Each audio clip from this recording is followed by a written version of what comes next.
भगवद गीता में भगवान श्री कृष्ण ने न केवल ज्ञान की बातें बताई हैं बल्कि जीवन जीने की कलाओं के बारे में भी बताया है।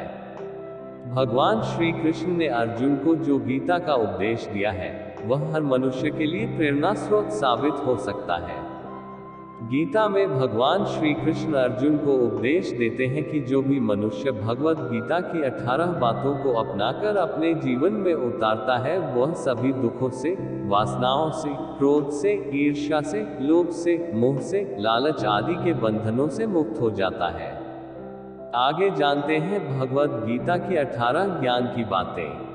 1. आनंद मनुष्य के भीतर ही निवास करता है, परंतु मनुष्य उसे स्त्री में, घर में और बाहरी सुखों में खोज रहा है। 2. श्री कृष्ण कहते हैं कि भगवान उपासना केवल शरीर से ही नहीं बल्कि मन से करनी चाहिए। भगवान का वंदन उन्हें प्रेम बंधन में बांधता है। 3. मनुष्य की वासना ही उसके पुनर्जन्म का कारण होती है। 4. इंद्रियों के अधीन होने से मनुष्य के जीवन में विकार और परेशानियां आती है। 5. संयम यानी धैर्य, सदाचार, स्नेह और सेवा जैसे गुण सत्संग के बिना नहीं आते हैं। 6. श्री कृष्ण कहते हैं कि मनुष्य को वस्त्र बदलने की आवश्यकता नहीं है, आवश्यकता हृदय परिवर्तन की है।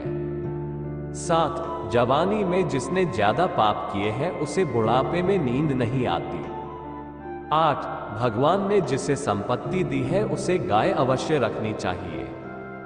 9. जुआ, मदिरापान, परस्त्रीगमन, अनैतिक संबंध, हिंसा, असत्य, मद, आसक्ति और निर्दयता इन सब में कलियुग का वास है।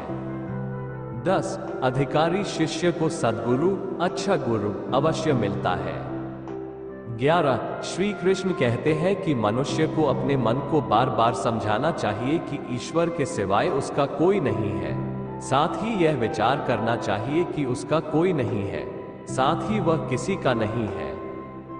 12. भोग में क्षणिक, क्षण भर के लिए सुख है, साथ ही त्याग में स्थायी आनंद है। 13. श्री कृष्ण कहते हैं कि सत्संग ईश्वर की कृपा से मिलता है, परंतु कुसंगति में पड़ना मनुष्य के अपने ही हाथों में है। 14. लोभ और ममता किसी से अधिक लगाव पाप के माता पिता है, साथ ही लोभ पाप का बाप है। 15. श्री कृष्ण कहते हैं कि स्त्री का धर्म है कि रोज तुलसी और पार्वती का पूजन करे। 16. मनुष्य को अपने मन और बुद्धि पर विश्वास नहीं करना चाहिए, क्योंकि ये बार बार मनुष्य को दगा देते हैं। खुद को निर्दोष मानना बहुत बड़ा दोष है। 17. यदि पति पत्नी को पवित्र जीवन बिताए तो भगवान पुत्र के रूप में उनके घर आने की इच्छा रखते हैं। 18. भगवान इन सभी कसौटियों पर कसकर, जांच परख कर ही मनुष्य को अपनाते हैं।